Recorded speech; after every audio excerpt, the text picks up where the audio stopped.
देखो, वैसे तो कोई भी प्लेनेट की बात हो, लेकिन राहु केतु के मामले में थोड़ा सा लोग ज़्यादा अलर्ट हो जाते हैं। ऐसा तो है नहीं कि पहली बार राहु मीन राशि में जा रहे हैं, केतु जो है वो कन्या में पहली बार है, ठीक है ना। ऐसा पहली बार तो नहीं है, हर 18 साल बाद ये गोचर होता ही है। लेकिन थोड़ा सा एक नेचुरल नेचर होता है प्लेनेट का कि इल्यूजन क्रिएट करना, वो डिपार्टमेंट इल्यूजन का है ही जब राहु का और केतु का, तो लाजमी सी बात है। मार्केट में आप देखेंगे, चाहे सोशल मीडिया हो या कहीं पर भी, अखबारों में हो, कहीं पर भी हो, इस चीज़ का कुछ ज़्यादा ही हल्ला मचा रहता है। और वैसे भी राहु केतु के दम पे ही दुनिया में भ्रम, भय, सब ये सब चीज़ों की दुकानदारियाँ चलती हैं। लेकिन आप लोगों को ज़्यादा चिंता करने की ज़रूरत नहीं है। ग्रहों का बदलना, राशि परिवर्तन करना एक नेचुरल फिनोमेना है, और जो चीज़ नेचर के साथ जुड़ी है वो नेचुरली गलत नहीं होती। गलत वो कब होती है जब आप उससे डील करना ना जानते हो, जब आप उसको हैंडल करना ना जानते हो। मतलब आप एक ऐसा समझ के चलें, अब जैसे देसी घी है, ठीक है ना, वो एक औषधि स्वरूप चीज़ है, बड़ी अच्छी चीज़ है, भले गाय का हो तो और कहना क्या। लेकिन अगर उसको किसी को इस्तेमाल करना ना आए, ज़रूरत से ज़्यादा खा ले, ठीक है ना, तो वही देसी घी उसको लूज मोशन भी लगा देगा। तो इसी तरीके से ना ग्रहों की ऊर्जाएं भी होती हैं। ग्रहों की प्लेसमेंट कैसी है, अच्छी पोजीशन में बैठा है, मतलब कंफर्टेबल है, वो वहाँ पे अपने कंफर्ट जोन में बैठा है, तो आप आसानी से उसकी ऊर्जा को डील कर पाएंगे। थोड़े से अनकंफर्टेबल जोन में बैठा है तो उसकी ऊर्जा से डील करने में आपको दिक्कत आएगी। अब हर किसी को इतना नॉलेज नहीं होता कि भी अपने प्लैनेट्स के साथ कैसे डील किया जाए, तो इसीलिए 10 में से 9 लोग राहु केतु और शनि से परेशान रहते हैं। इसलिए फिर ये चीज़ मार्केट में ट्रेंड भी बन जाता है। जिस चीज़ को लोग हैंडल नहीं कर पाते, उससे परेशानी होने लगे, तो वही वो फिर एक हवा बन जाती है चीज़। तो राहु केतु शनि की तरह बहुत बड़ा हवा है, लेकिन जो इनको सही तरीके से इस्तेमाल करना सीख जाता है, ये भी हकीकत है कि दुनिया में आज जो टॉप 1% लोग हैं, वो राहु का सबसे बड़ा योगदान है उनमें। तो आज के गोचर की बात करते हैं, फिर से टॉपिक पे आते हुए। टॉपिक ये है कि राहु केतु 30 अक्टूबर को राशि बदलेंगे। लगभग 1.5 साल तक, 18 महीने तक राहु मीन राशि में और केतु कन्या में। मतलब मान के चलें आप 2025 तक का समय होगा, ये मई लास्ट का, काफ़ी लंबा समय होता है। सबसे ज़्यादा प्रभाव किस पे पड़ेगा? सबसे ज़्यादा प्रभाव उस व्यक्ति पे पड़ेगा जिसका लग्न, लग्नेश, चंद्रमा या चंद्रमा का जो स्वामी है कुंडली के अंदर, ये किसी भी प्रकार से राहु या केतु से डायरेक्टली कनेक्टेड है। सबसे ज़्यादा फर्क इन लोगों में पड़ने वाला है। दूसरा, वो लोग जिनकी राहु या केतु की दशा चल रही है या अंतरदशा चल रही है किसी भी ग्रह के अंदर, ये लोगों पे सबसे ज़्यादा फर्क पड़ता है। बाकियों पे फर्क पड़ता है, लेकिन आप लोगों को ज़्यादा कुछ पता नहीं लगता, चलता रहता है, मैनेजेबल सी चीज़ें हैं। ऐसा नहीं कि पूरे 18 महीने आप राहु और केतु के ही प्रभाव में रहेंगे। वो तो पहले भी थे ना, इससे पहले भी तो 18 महीने ये मेष और तुला राशि में चल के आए दोनों। सिर्फ फेज चेंज होता है, थोड़ी सी टेंडेंसी बदलती है, चीज़ें उसी प्रकार चलती हैं। ज़्यादा प्रभाव उन्हीं का पड़ेगा जिन पे मैंने बोला। अब मूल रूप से आपको चेक कैसे करना है कि आपकी कोई भी राशि हो सकती है, कोई भी लग्न हो सकता है। लग्न के हिसाब से जब आप देखते हैं किसी भी ग्रह का गोचर, उसका मतलब ये होता है कि जो मटेरियलिस्टिक चीज़ें हैं, जो फिजिकल चीज़ें आपके सराउंडिंग में हैं, आपकी हेल्थ से लेकर के आपके आसपास जो भी चीज़ें हैं, अगर ग्रह का गोचर आपके फेवर में आ रहा है तो वो चीज़ें भी फेवरेबल हो जाएंगी, ऐसे हालात बनेंगे। लाभ कितना लेना वो आपके ऊपर है। अगर लग्न में गोचर जो है ग्रह का, राहु और केतु का, अनकंफर्टेबल आ रहा है, फेवर में नहीं जा रहा है, तो आपकी हेल्थ से लेकर के और जो मटेरियलिस्टिक जो भी चीज़ें आपके आसपास होती हैं, वहाँ भी आपको दिक्कत आने वाली है। चंद्रमा के साथ गोचर की जब बात करते हैं आपकी चंद्र राशि से, उसका सीधा सीधा असर आपके मानसिक पटल पे पड़ता है, आपके विचारों पे पड़ता है। और राहु का तो वैसे ही खास तौर पे सीधा सीधा है ही, विचारों के ऊपर अटैक रहता है। तो इसलिए चंद्र राशि के हिसाब से आपको थोड़ा सतर्क रहने की आवश्यकता रहती है, क्योंकि राहु के 5 जो बेसिक फंडे होते हैं, साम, दाम, दंड, भेद और जो प्रपंच है, वो डेफिनेटली चलेंगे। कोई भी प्लेनेट कैसा ही हो, देखो मिर्च को चाहे आप चाशनी में डुबो लीजिए, वो मिर्च ही रहेगी। तो इसकी अपनी एक नेचुरल टेंडेंसी है। अब उसको हैंडल कैसे करना है, उसके 2-4 टिप्स मैं आपको दूंगा। आप चाहे अपने लगन के हिसाब से देखिए, चाहे आपके चंद्र राशि के हिसाब से देखिए, दोनों का मैंने एट्रीब्यूट्स बता दिए। एक फिजिकल वर्ल्ड में काम करेगी गोचर का इम्पैक्ट, और एक जो है आपके मानसिक पटल पे, आपके विचारों पे काम करेगी। तो इल्यूजन जो आता है वो आता है विचारों में, भ्रम जो आता है वो विचारों में आता है। तो राहु क्या करेगा, अब मीन राशि में आएगा। अगर आपकी कुंडली में, मीन राशि का मालिक है बृहस्पति, अगर आपकी कुंडली में चाहे मीन राशि कहीं पड़ी हो, अगर आपकी कुंडली में मीन राशि का मालिक बृहस्पति कमजोर है, मीन राशि खुद पीड़ित है, तो डेफिनेटली आप मान के चलिएगा कहीं पर भी आए, चाहे पूरी कुंडली में कहीं पर भी आ जाए, आपको राहु तंग करेगा ही करेगा। वो चाहे लग्न कुंडली के हिसाब से देखिए, चाहे चंद्र कुंडली के हिसाब से देखिए। ये बात नोट कर लीजिए, सीक्रेट बात बता रहा हूं। बहुत सिंपल फंडा कि जिस राशि में राहु आ रहा है वो राशि की स्थिति आपकी कुंडली में कैसी है जन्म से, इसको आप ऐसा मान करके चलें कि आप एक बहुत हाई पावर की कोई चीज ले आए, ठीक है ना। एक चेयर है मान लीजिए, अब वो चेयर ही कमजोर है, उस चेयर पे कोई व्यक्ति अगर आकर के बैठेगा तो वो चेयर टूटेगी ही टूटेगी, ठीक है ना। तो वही हिसाब किताब है कि अगर वो कुंडली में वो राशि, मीन राशि अगर खराब स्थिति में है, पीड़ित है, किसी भी हाउस में बैठी है, एग्जाम्पल लेके चलते हैं। मान लीजिए आपका मेष लगन है तो 12वें घर में आपकी मीन राशि हो जाएगी।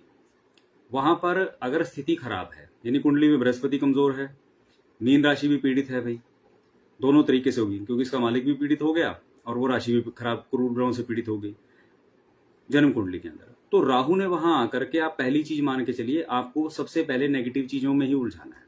नेगेटिव चीजें क्या है, 12th हाउस हो गया आपका। अब 12th हाउस से रिलेटेड आपकी नींद खराब कर देगा, नींद खराब होगी तो फर्दर वो आपकी हेल्थ को खराब करेगी, ठीक है, यानी कि हेल्थ खराब होनी तय मान लें, और वो शुरुआत उसकी नींद से होगी, किसी भी तरीके से होगी। आपके अननेसेसरी खर्चे बढ़ जाएंगे, आपको समझ में नहीं आएगा कि खर्चे क्यों हो रहे हैं, उन्हें कंट्रोल कैसे करें।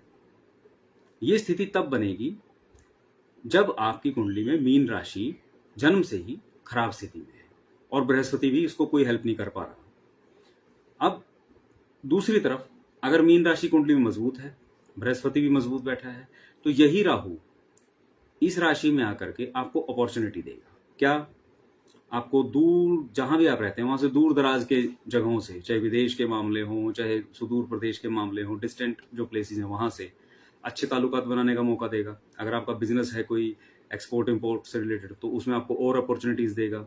या आप ऐसा कुछ करना चाहते हैं तो वहां बहुत सारे नए रास्ते खुल जाएंगे जो अब तक नहीं खुल रहे थे, यानी बाहरी जो आपके ताल्लुकात हैं वो बेहतर होंगे। भाग्य का सुख दे देगा आपको जबरदस्त तरीके से, आपके चैन की नींद आ जाएगी। जो खराब स्थिति में चैन की नींद खराब कर रहा था वही यहाँ पर आपको रातों को जगाएगा जरूर खूब देर तक, और लेकिन बड़ी बड़ी बिजनेस डील होंगी उस तरीके से। तो खेल सारा किस पे डिपेंड कर गया, राहु तो आया वहीं पे, लेकिन आपकी कुंडली में जिस राशि में जिस घर में आया वहां उसकी स्थिति क्या है, आप उसको चेक कर लें, आपको अपने आप समझ में आ जाएगा कि ये खेल कैसा होने वाला है। बाकी राशिफल में पढ़ने की जरूरत ही नहीं पड़ेगी। आप यही राहु वृष लगन वालों की बात करें तो उनके जब 11वें घर में आएगा, सामान्य स्तर पे राहु को लेकर के एक सीधा सीधा भ्रम लोगों के दिमाग में क्या है कि अगर वो तीसरे, छठे और भाई 11वें आ जाए तो बहुत बढ़िया रहता है, मौज कर देता है। ठीक है, जिन लोगों के 11वें राहु बैठा है उन लोगों से बात करके पूछ करके देख लीजिए। राहु की नेचुरल टेंडेंसी है, पैसा देता है, अचानक देता है, खूब देता है, 11वां घर है ही आमदनी का, लेकिन इसकी एक और टेंडेंसी है कि ये तंग कर करके देता है। कोई भी काम ऐसा नहीं है फिर कि ऐसे ही आ जाएगा, बिल्कुल खूब तंग कर देगा। वो कहते हैं ना, मतलब रुला देगा, वो काम कर देगा। कई बार तो टेंशन, नींद हराम हो जाएगी, अब क्या करें, फिर बंदा जुगत लगाएगा, कोई स्कीम लगाएगा, फिर उसके हिसाब से पैसा आएगा, क्योंकि नेचुरल टेंडेंसी है इसकी। अब वृष लगन वालों के 11th हाउस में आ गया, अब वहां पे फिर वही है, अगर राशि पीड़ित नहीं है, बृहस्पति मजबूत है, तो बेशुमार पैसा आएगा। इन 18 महीने ये करोड़पति बना देगा, करोड़पति को अरबपति बना देगा। लोग बनते ही आपने देखी है पहले भी। ये गोचर इस प्रकार काम करता है कि वो फेवरेबल सीजन ले आता है, ऊपर से दशा भी अगर अनुकूल चल रही हो तो क्या नहीं क्या। अचानक से लोगों की जिंदगी आपने देखी है पिछले 1.5-2 सालों में भी, कोरोना के बाद भी आप लोगों ने देखा है, चाहे वो कोई प्रॉपर्टी में थे, स्टॉक मार्केट में थे, दुनिया ने मतलब कई 100 हजारों करोड़ रुपए बनाए हैं। वो 11वें घर पे जब राहु का अच्छा प्रभाव आता है और दशा भी अनुकूल चल रही हो तब आता है। लेकिन अगर कुंडली के अंदर ही 11वां घर पीड़ित है आपका पहले से ही, वृष लगन वालों का एग्जाम्पल दे रहा हूं क्योंकि वो उनके यहाँ 11वें में आएगा, वृष राशि वालों के भी हिसाब से समझ लो, तो वहां क्या स्थिति बनेगी। जिसने लाभ देना था, अगर लाभ वाला हाउस ही कमजोर है तो वहां लाभ की एक्सपेक्टेशन तो रहेंगी, लेकिन लाभ आएगा नहीं। ठीक है, 99 पे जाके आउट होते रहोगे। तो इसी तरीके से 10th हाउस में आ गया मिथुन लगन वालों के। 10th हाउस कारोबार का है, स्टेटस का है। अब अगर बृहस्पति मजबूत है जन्म कुंडली में, मीन राशि मजबूत है मिथुन लगन वालों की, तो भाई उनके लिए कारोबार को एक्सपेंड करने की जबरदस्त अपॉर्चुनिटी। क्योंकि राहु की एक और बात समझे आप, नेचुरल टेंडेंसी क्या हो, उसने एक्सपेंशन करनी है, एक्सपेंड करना। वो कहता है मुझे और चाहिए जगह, और स्पेस दो मुझे, ठीक है ना। उसकी भूख शांत नहीं होगी। मटेरियलिज्म के अंदर उसको जितना मर्जी आप आगे तक लेके चले जाइए, उसकी कोई लिमिट नहीं है। ये दुनिया में जितना भी मटेरियलिज्म में आप डेवलपमेंट देख रहे हैं ना, it is just because of Rahu. और कोई प्लैनेट की इतनी भूख है ही नहीं जितनी इसकी है। हर एक प्लैनेट एक लेवल पे जाके संतुष्ट हो जाता है, लेकिन ये नहीं है। आप 2-3 लोगों का एग्जांपल मैं देता हूँ। अमेजोन वाला अपना जेफ बेजोस है, ठीक है ना, एलन मस्क है। इन लोगों के पास पैसे की कोई कमी नहीं और अचानक से खूब बने हैं, लेकिन धरती पे सब कुछ हो भी गया, उसके बावजूद अब ये स्पेस में जाकर के घुस रहे हैं। वहां भी एक दौड़ लगी पड़ी, क्योंकि वो राहु की अंदर की जो भड़कना है ना, वो मिटेगी नहीं कभी। तो 10th हाउस के अंदर आकर के वो एक्सपेंशन की बात करेगा। जिन लोगों को कारोबार में एक्सपेंशन करनी थी, उनके लिए बेस्ट अपॉर्चुनिटीज आएंगी, अपने आप आएंगी चल के। अगेन बात वही, फिर बृहस्पति का साथ है, बृहस्पति मजबूत है कुंडली के अंदर, मीन राशि मजबूत है, तो वो आपकी जो प्लानिंग है वो सिरे चढ़ जाएगी। अगर नहीं है स्थिति वहां पे सही जन्म कुंडली में, तो आप देखोगे प्लानिंग खूब करोगे, अपॉर्चुनिटी खूब आएंगी, लोग भी खूब मिलेंगे, लेकिन अंततः कोई ना कोई अड़चन आती रहेगी, बात सिरे चढ़ने मुश्किलें आएंगी। और जब मुश्किलें आएंगी तो फिर आप उपाय की तरफ भागोगे, सीधे उपाय की तरफ भाग जाओगे। फिर आपको उल जुलूल से उपाय बता देगा कोई ना कोई, ठीक है ना, इसका ये दान कर दो, उसका वो कर दो। अगेन मैं बार बार बोलता हूं, जब भी कभी भी राहु केतु की रेमेडी आप लोगों को करनी हो, ऐसे रेंडमली मत किया, ठीक है। सबसे पहले जाकर के कुंडली में ये देखो जिसकी राशि में बैठे हैं वहां उसके मालिक ग्रह की स्थिति क्या है। क्योंकि राहु केतु को समझ लो वरदान है, ये जिसकी राशि में बैठेंगे ना, उसी की तरफ प्रिटेंड करना शुरू कर देंगे। मसला ये है कि जैसे कोई व्यक्ति पायलट की सीट पे, जहाज में पायलट वाली सीट पे जाके बैठ जाए और कोई आए कहे कि हाँ आप कौन है, हाँ मैं ही पायलट हूँ, जबकि वो पायलट है नहीं, वो प्रिटेंड ऐसे करेगा। तो राहु केतु की सबसे बड़ी प्रॉब्लम ये है कि जिसकी राशि में बैठते हैं वहां वैसा ही प्रिटेंड करने लग जाते हैं ऊपरी तौर पे, ठीक है ना। महंत की गद्दी पे कोई बैठ गया, लेकिन वो था क्रिमिनल आदमी, भगवा कपड़े पहन के बैठा है, तो क्या कहेगा, हाँ मैं ही बाबा जी हूँ, मैं ही महंत हूँ। अंदरूनी तौर पे तो कुछ और है ना वो। तो इसलिए राहु केतु की रेमेडीज में बहुत टेक्निकल होकर के चलना पड़ता है। उसमें वेरी करता है कुंडली के हिसाब से कि क्या ग्रह स्थिति बन रही है, किस नक्षत्र में है, और उसके ग्रह मालिक की क्या स्थिति है। तब आप उसका कोई सटीक तरीके से काम करोगे, दान करना है, जाप करना है, क्या करना है, तब आप उसको हैंडल कर सकते हो।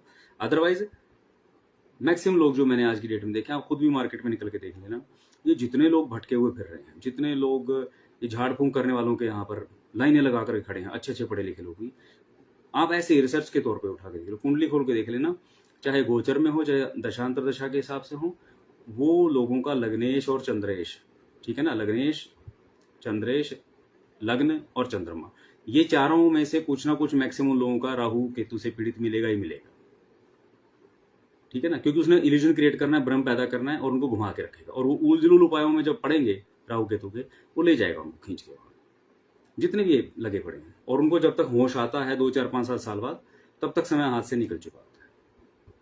तो ये रेमेडी को लेकर के थोड़ा सतर्क रहना है। ऐसे ही आगे फर्दर जब हम चलते हैं, कर्क लगन वालों के लिए ये कहाँ आ जाएगा, कर्क राशि के लिए 9वें घर में आ जाएगा। 9वां भाग्य स्थान है। अब बृहस्पति मजबूत है, राशि मजबूत है, तो भाग्य के लिए अपॉर्चुनिटी खूब खुलेंगी।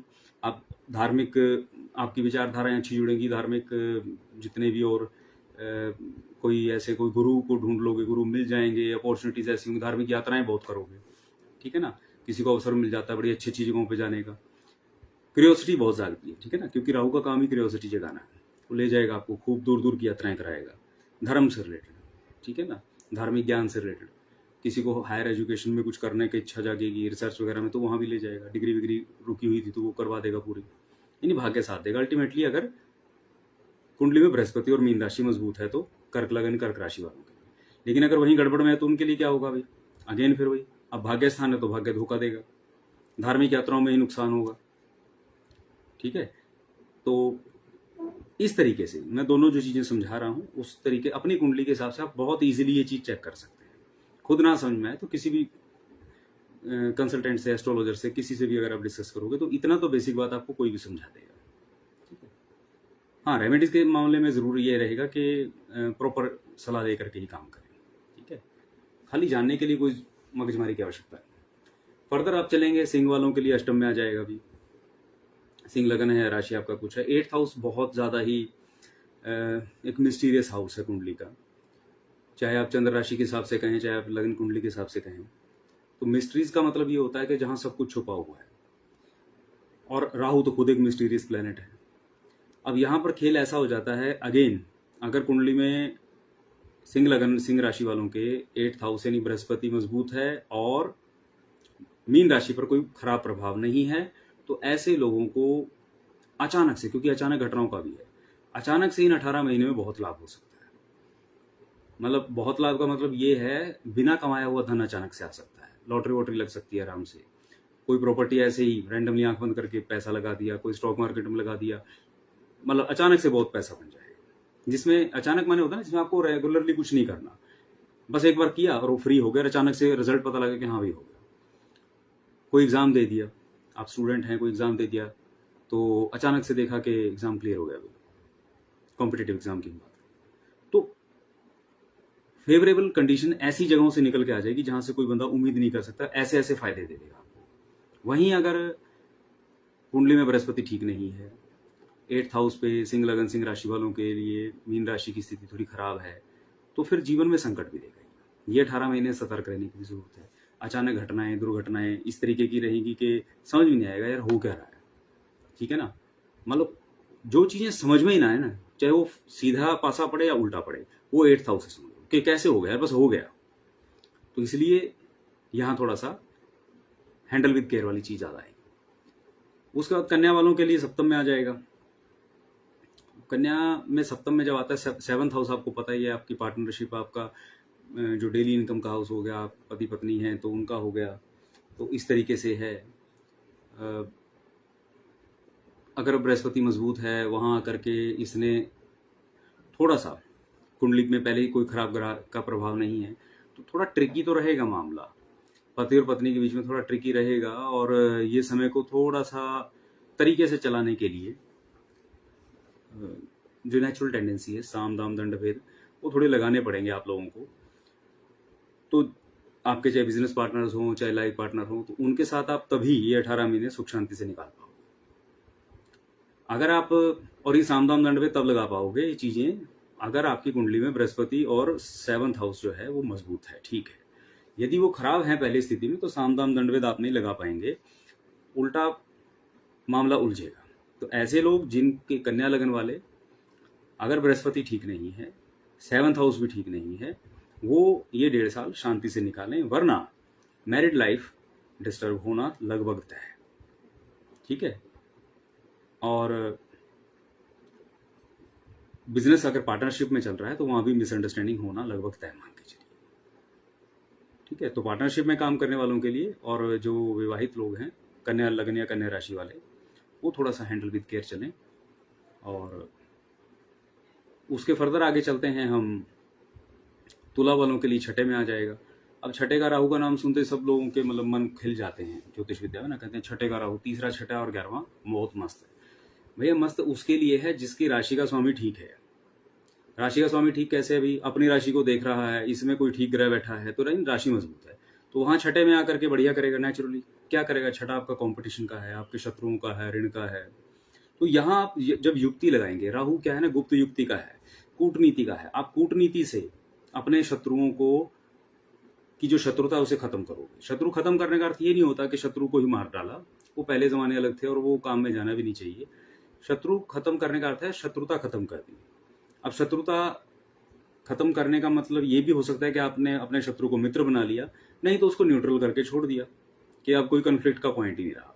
तो ऐसे लोग ज्यादातर, अब अगर ये थोड़ा सा मजबूत है छठा घर आपकी कुंडली में, बृहस्पति भी ठीक है, तो आप लोग ये 18 महीने में मैक्सिमम अपने जो कॉन्फ्लिक्ट हैं, अपने जो कॉम्पिटिशंस हैं, उनको सेटल कर दोगे। अगर ये खराब है तो फिर ये भी तय मान के चले कि आप अपने शत्रुओं से उलझे ही रहेंगे। ठीक है ना, क्योंकि ये सीजन है, वो फेवर में नहीं जाएगा तो अगेंस्ट जाएगा। ये भी तय है कि आपको कोई हरा नहीं पाएगा। चाहे कितना ही खराब बृहस्पति हो आपका कुंडली में, तुला लगन तुला राशि के लिए बोल रहा हूँ, लेकिन फिर भी आपको अंततः जीत मिल जाएगी। लेकिन मेरी तरफ से सुझाव यही है कि किसी प्रकार के कोर्ट कचहरी के झगड़े में मत पड़ना, ठीक है। जो नेगोशिएशन से आप डील करके मैटर को सॉल्व कर सकते हैं, अगर पहले से कोई कोर्ट के मैटर चल रहे हैं, वो भी बातचीत से आप इस टाइम पे अगर कोशिश करेंगे तो आउट ऑफ कोर्ट सेटलमेंट हो जाएंगे। तो समय का सदुपयोग करें।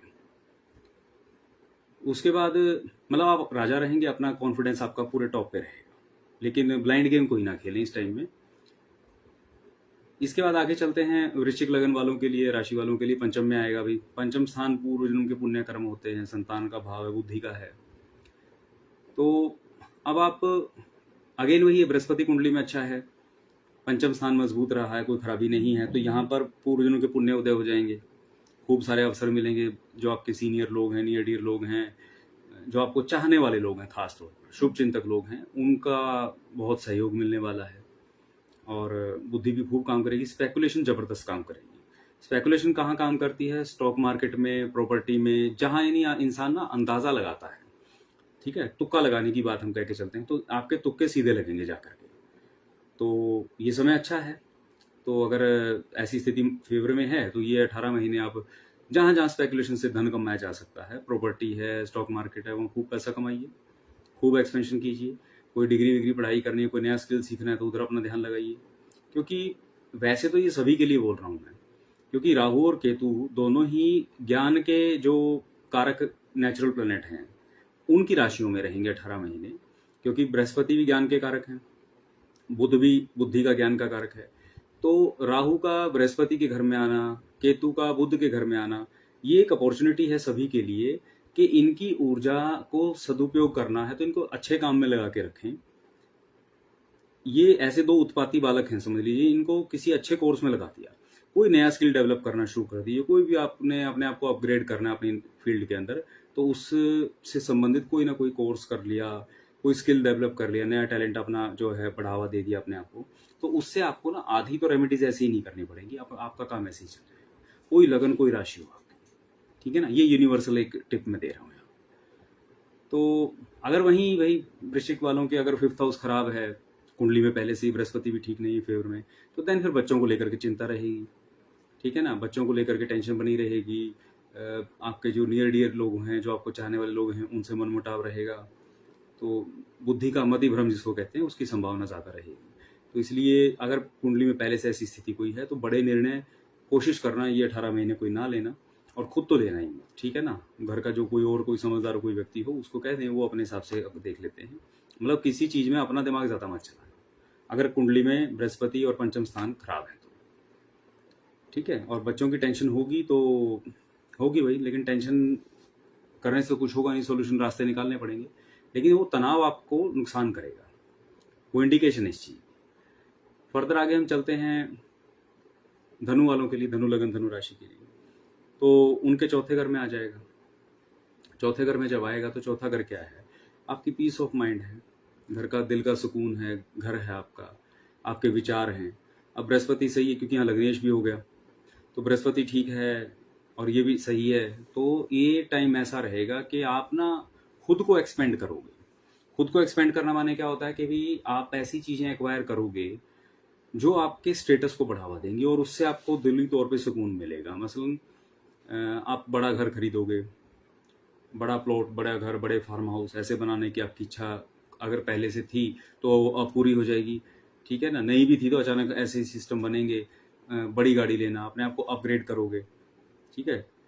बड़ी बड़ी वाहन जैसे होते हैं ना, एसयूवी लोगे आप, बड़ी बड़ी गाड़ियाँ लोगे। ये सब चीज़ें इसलिए जिससे आपको ना मतलब समाज में अपनी प्रतिष्ठा थोड़ी बनेगी, बनाने की इच्छा जो है उसे दिली सुकून मिलेगा कि हाँ अब भाई सही है, मैं ये करना था मेरे को और अब की बार हो गया। वो जिद चढ़ेगी खुद को स्थापित करने की। और ठीक भी, अच्छी बात है। अब मटेरियलिस्टिकली अगर आप कुछ एक्सपेंड करना चाहते हैं प्रॉपर्टी के हिसाब से तो इससे बेहतर समय नहीं आता। अगर फेवरेबल दशा भी कोई चल रही है तो भाई कहना ही क्या है, अपने आप रास्ते बनते चले जाएंगे। और ना भी हो चाहे फेवरेबल, लेकिन अगर कोई अपने आप को मटेरियलिस्टिकली एक्सपेंशन देना चाहता है तो ये समय में खाली सोचना शुरू करे, पेपर पे बैठ के अपनी प्लानिंग करना शुरू करे, अपने आप रास्ते बना देगा राहु, ये तय है। अब अगर अगेन फिर वही है, बृहस्पति ठीक नहीं है कुंडली के अंदर, 4th हाउस भी पीड़ित है आपका। फिर यहाँ राहु जो है ना, फिर आपको तंग करेगा, बेचैनी लगा देगा। बेचैनी ऐसी कि भी दिल को चैन ही नहीं मिलेगा, ना घर में ना कहीं, जहाँ जिस भी जगह पे आप बैठते हैं सोते हैं, मतलब हर जगह ना आपको वो रहेगा कि बस something is missing, something is missing. तो वो बेचैनी तंग करेगी फिर 18 महीने, और विचार खराब होंगे, विचार मलिन होंगे। ज़्यादा टेंशन नहीं लेना, क्योंकि अगर ज़्यादा दिमाग पे प्रेशर लोगे फिर डिप्रेशन में जा सकते हो, क्योंकि ऐसे ही लोगों की ना फिर वो साइकोलॉजिस्ट से जाता है, साइकेट्रिस्ट के पास कब ले जाएगा आपको पता ही नहीं लगेगा। तो वहाँ लगाम लगाने की ज़रूरत रहेगी। अगर ऐसा कुछ बेचैनी लगने लगे तो शुरू में ही किसी भी एस्ट्रोलॉजर से मिल करके उसको सही ढंग से समझ लें कि इसको कैसे अभी हैंडल करें। नहीं तो 18 महीने में ना वो आपको जो साइकेट्रिस्ट वाली दवाइयाँ होती हैं वो खिलवा देगा ही, ठीक है। क्योंकि यहाँ बैठ के 12वें को भी देखेगा तो नींद हराम करेगा, 8वें को भी देखेगा तो अचानक फिर घटनाएं भी करेगा। तो इसलिए इसका सबसे बेस्ट इलाज है कि इसको समझें कि भाई क्या करें और ये क्या कर सकता है और हम कैसे बचें उससे। जिनका सही है उन्हें डरने की जरूरत है, उनके लिए मौज है। फर्दर फिर आगे चलते हैं अपना मकर लगन वालों के लिए, मकर राशि वालों के लिए उनके तीसरे आ जाएगा भाई।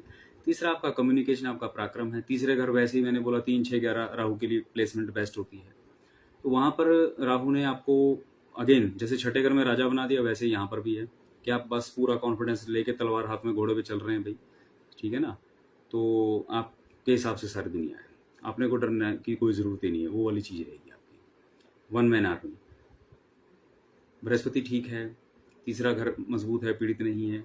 तो जो काम भी आप अपने पराक्रम पे करने की ठान लोगे वो आप कर जाओगे, वो कितना ही असंभव क्यों ना जाना पड़े, चाहे वो किसी भी चीज़ से रिलेटेड क्यों ना हो। जहां पर आपके पराक्रम की इन्वॉल्वमेंट रहेगी, आपके कॉन्फिडेंस की इन्वॉल्वमेंट रहेगी, जो 100 लोग नहीं कर सकते आप अकेले कर जाओगे, ठीक है ना। तो यदि ऐसा कुछ भी है तो वो इससे बेहतर समय नहीं हो सकता। अगर ये खराब है तो फिर आपका कॉन्फिडेंस ही आपको लेके बैठेगा। फिर आपको मैं ये सलाह दूंगा कि अगर कुंडली में बृहस्पति ठीक नहीं है, तीसरा घर भी पीड़ित है, तो भैया ये 18 महीने ज़्यादा रैम्बो बनने की जरूरत नहीं है। कई बार होता है ना कि इंसान ज़रूर से ज़्यादा जा करके कहीं बाहर पब्लिक में ख़ास तौर पे ज़्यादा हीरो बन जाते हैं और कुछ कॉन्फिडेंस में ओवर कॉन्फिडेंस हो जाता है और वहाँ लेने के देने पड़ जाते हैं। तो अगर कुंडली में भैया बृहस्पति ठीक नहीं है मकर लगन या राशि वालों के लिए, और तीसरा घर पीड़ित है, तो ऐसे लोग 18 महीने ज़्यादा रैम्बो ना बने, वरना लेने के देने पड़ जाएंगे। आराम से चलाएं, आराम से समय निकालें, ठीक है। हाँ, अगर सही बैठा है, मजबूत स्थिति है भैया, तो अपना जो मर्जी करो। फिर तो अंधेरे खाई में कूद जाओगे, वहाँ से भी हीरे निकाल के लाओगे, ठीक है। शेर के दांत गिन के आ जाओगे तो भी कोई हैरानी की बात नहीं है, लेकिन कमज़ोर है तो हैंडल भी किया है। कुंभ लगन वालों के लिए 2nd हाउस में आएगा, बृहस्पति मजबूत है तो धन के भंडार भरेगा, ठीक है। वाणी के माध्यम से ही आपको खूब सारे काम बनवा देगा, नेगोशिएशन में ऐसे स्किल आपको दे देगा। जो लोग कोर्ट कचहरी के मसले थे या कुछ पारिवारिक मामले थे, कुछ भी थे, जो लोगों के खूब सारी पंचायतों से हल नहीं हो रहे थे, ऐसा व्यक्ति जहां बैठेगा वहां 2 बातें करके उस मामले को सॉल्व कर देगा। बुद्धि का लॉजिक जबरदस्त चलेगा, क्योंकि 2nd हाउस बुद्धि का 10वां स्थान होता है। बुद्धि चलेगी, दौड़ेगी, एनालिटिकल स्किल जबरदस्त होंगे इस टाइम में। अगर फेवरेबल दशाएं चल रही हैं तो बुद्धि के दम पे, वाणी के दम पे खूब सारा लाभ आप ले लोगे, खूब संचय कर लोगे, जो भी धन संपत्ति की हम बातें करके चलते हैं, ठीक है। और परिवार में भी बहुत बढ़िया रहेगा माहौल। अगर स्थिति ठीक नहीं है बृहस्पति की या 2nd हाउस की कुंडली के अंदर, तो ये 18 महीने अपनी वाणी पे लगाम देके चलें, क्योंकि आपकी वाणी की वजह से आपकी इमेज खराब होना तय है, घर में कलह होना तय है। और खाने पीने पे ध्यान रखें, क्योंकि खाने पीने की वजह से आपको समस्या आएंगी। अगर खराब स्थिति है, अच्छा है तो देन कोई दिक्कत ही नहीं है, अच्छे में तो आप खुद ही सब ठीक कर लोगे। लास्ट में मीन वालों पे हम आते हैं। तो अब मीन में अगेन वही है, बृहस्पति ठीक है तो आप एक बहुत बेहतरीन कूटनीतिज्ञ के तौर पे अपने लिए सब चीज़ों के रास्ते बनाते चले जाएंगे, चाणक्य हो जाएंगे इस टाइम। अगर क्योंकि हर चीज़ का आप जानते होंगे तोड़ क्या है, आपको अपना काम कैसे निकालना है, साम दाम दंड भेद सब रणनीति आप लगाओगे। लेकिन अगर बृहस्पति पीड़ित है, लग्न पीड़ित है कुंडली के अंदर, तो ये डेफिनेट मान के चलिएगा आपके 18 महीने कन्फ्यूजन में चलने वाले हैं, टोटल कन्फ्यूजन, ठीक है ना। कन्फ्यूजन के अंदर इंसान को कोई रास्ता नज़र नहीं आता, वो गलत डिसीजन लेता है, ठीक है ना। और फिर कोई लिमिट नहीं है चीज़ें कहाँ तक जाएंगी। मति भ्रम महसूस करोगे, ये पहली चीज़, पहला इसका साइन रहेगा। तो इस तरीके से राहु का 12 के 12 राशि लग्नों में मैंने बता दिया कि आप कैसे समझ करके चलें। टोटली डिपेंडेंस रहेगी इसकी किसके ऊपर, बृहस्पति के ऊपर, कुंडली में मीन राशि के ऊपर। अगर वो जन्म से सही है तो सब सही है, और नहीं है तो भैया सब गड़बड़ है। इस तरीके से समझना। केतु का भी सेम इसी तरीके से, वो बुध के ऊपर डिपेंड करेगा। कुंडली में बुध और कन्या राशि ठीक है तो हर एक हाउस के अंदर जो बातें मैंने राहु के लिए बोली हैं वही बातें केतु के लिए हैं, क्योंकि लगभग एट्रीब्यूट इनके सेम है। बस थोड़ा सा फर्क इतना है, राहु जो है वो मटेरियलिस्टिकली एक्सपेंशन देता है, और केतु जो है वो आपको अंततः है कैसा ही कुछ हो वो स्पिरिचुअल आपका कनेक्ट बनाने का प्रयास करता है। विरक्ति इस प्रकार की देता है कि ले भाई, तुम्हें जो चाहिए ना तू ले, ये लिया और उसके बाद बस भर गया पेट, अब है इच्छा, वो इच्छा को मार देगा वहां पे, तृप्त करके कहेगा ठीक है अब ये हो गया ना, इसको डिवैल्यू कर और आगे निकल। तो केतु से दिक्कत ज्यादा नहीं आएगी दो मामलों में। अगर आपकी कुंडली में बुध अच्छा है, कन्या राशि ठीक है, पीड़ित नहीं है, और अगर गड़बड़ में है तो फिर केतु का सीधा सा मामला फिर वही रहता है कि केतु आपको कंफ्यूजन में रखेगा। एनर्जी का भंडार है और दिमाग काम करेगा नहीं। तो जहां जहां भी कुंडली में कन्या राशि पड़ी है, अगर आपके कुंडली के अंदर कन्या राशि और बुध खराब स्थिति में है तो जहां जिस भी घर में से केतु का गोचर होगा उस घर से संबंधित कोई डिसीजन आप खुद ना लें, ये तय मान करके चलिए। क्योंकि अगर आपने खुद लिया कोई भी डिसीजन तो वो निश्चित है कि आप गड़बड़ी करके आएंगे। हाँ, अगर बुध अच्छा है, कन्या राशि ठीक बैठी है, तो फिर आपका डिसीजन अपने आप रोड बनती चली जाएगी, डिसीजन में आपको कोई ज्यादा मगजमारी की जरूरत है। अब लास्ट में टिप अगेन फिर से कि क्या करें। पहली टिप मैंने आपको बता दी है कि सबसे अच्छा रहेगा, आप कोई भी हो, आप चाहे 10 साल के बच्चे हों, चाहे आप 80 साल के बुजुर्ग हो गए हों, ठीक है ना, इरेस्पेक्टिव ऑफ योर जेंडर, जो भी फील्ड में आप लोगों को लगता है कि आपको कुछ नया सीखना चाहिए या खुद को अपग्रेड करना चाहिए, अगर कुछ महीने, कम से कम अगले 7-8 महीनों के दौरान आप कभी भी आपको मौका मिले, आप कुछ ना कुछ सीख लें। कोई 3-4-6 महीने का एक कोर्स कर लें, ज़्यादा नहीं तो कोई स्किल बेस्ड, जिससे आपका स्किल निखरे, तो आप देखेंगे कि आपको राहु केतु ज़्यादा तंग नहीं करेंगे। पहली चीज़, शुरुआत के 3-4-6 महीने लगा लो, लास्ट के 3-4-6 महीने लगा लो, आराम से समय कट जाएगा। क्योंकि ये आता है तब तंग करते हैं और जाते हैं तब तंग करते हैं। बीच में तो आपको आदत पड़ जाती है। बीच में अभी फिलहाल शनि भी ठीक हो जाएंगे, ठीक है, तो स्वग्रही चल रहे हैं तो कुछ ना कुछ उसका भी फायदा है। और दूसरी टिप ये है कि भाई अगर कुंडली में खराब चल रहा है तो पहला तो काम यही करना है, अगर वो ज़्यादा फोकस में है प्लैनेट, दशांतर दशा भी राहु केतु की चल रही है, तो ऐसे लोग सबसे पहला तो काम यही करेंगे कि अपने जो भी आपके एस्ट्रोलॉजर हैं उनसे अपनी कुंडली स्टडी करवा लें और समझ लें कि ये मेरे को क्या करना है और क्या नहीं करना है। डूज एंड डोंट्स आपके लिए सबसे ज़रूरी हैं ये 18 महीने में।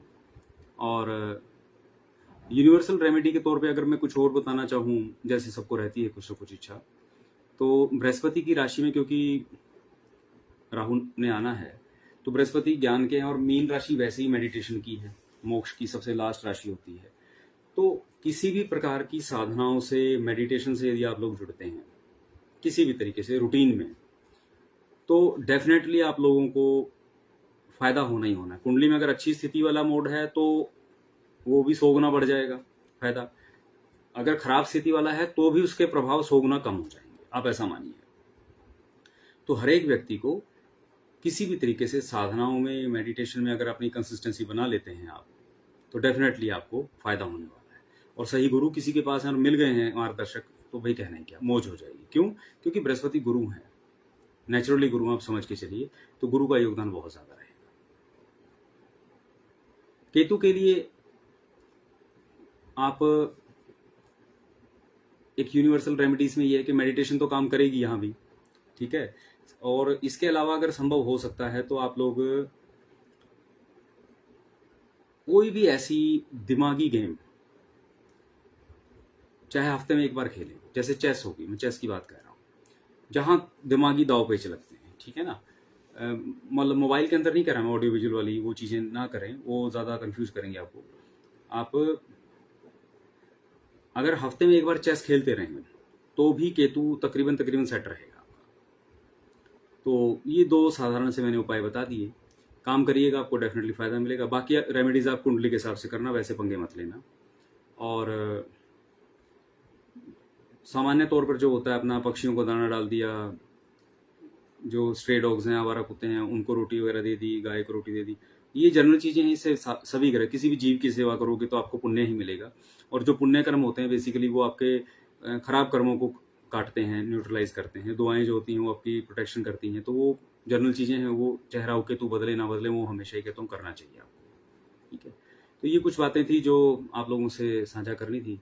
बाकी सोशल मीडिया पे, यूट्यूब पे, हर जगह बहुत सारा ब्लंडर चलेगा, वहाँ भ्रम में मत पड़ना, क्योंकि राहु केतु का पहला काम ही यही होता है कि ये भ्रम में जो व्यक्ति पड़ेगा बस वही उनका टारगेट हो जाता है। फिर कुंडली में भैया चाहे अच्छा बैठा हो चाहे खराब बैठा हो, अगर आप भ्रम में आए तो भय और भ्रम इनकी खुराक है, बस फिर ये पैनिक में अपने आप ले जाएंगे आपको। तो थोड़ा सा संभल करके चलें, जो काम की बात है उनको फिल्टर करें और उन्हीं पे फोकस करके उन पे अप्लाई करें। ठीक है, थोड़ी बातों में अपनी बात, काम को व्यक्त करें, अपने विचारों को व्यक्त करें और टू द पॉइंट चलते रहेंगे तो बढ़िया है। बाकी जितना ज़्यादा राशिफल पढ़ोगे, सुनोगे, देखोगे, दिमाग खराब होना तय है और अंततः कन्फ्यूज हो जाओगे। फिर कन्फ्यूजन हो या किसी और को भी हो रही हो तो वापस आकर के यही मेरा वीडियो देख लेना, तो महादेव की कृपा से संभवतः है आपको कोई ना कोई रास्ता मिल जाएगा। ठीक है, बस यही मुझे कहना था। कोई डाउट, कोई क्वेश्चन हो तो आप कॉन्टैक्ट कर सकते हैं। जैसा भी रहेगा मैं प्रयास करूँगा मार्गदर्शन करने का। महादेव कृपा बनाए।